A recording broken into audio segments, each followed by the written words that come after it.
বর্তমানে রাজনৈতিক ক্ষেত্রে মানবীয় এই কারণ পুলিশে কাছে রেখে রাষ্ট্রীয় ক্ষমতা থেকে উৎখাত করতে হবে। আপনাকে সেই জন্য প্রস্তুত আছে, জনগণ এবার প্রস্তুত আছে। একটি সম্পদের মধ্য দিয়ে কাজে যাচ্ছেন, দেশের জনগণের অধিকার নেই, মৌলিক অধিকার নেই, মানবাধিকার নেই। আজকে দেশের জনগণ বাঁচতে চাই, আজকে দেশের জনগণ মুক্তি পেতে চায়।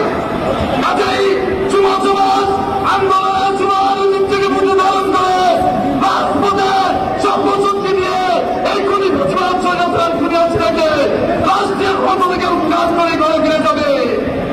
তাই আমি আপনাদেরকে আহ্বান জানাবো, সময় বেশি হাতে নেই।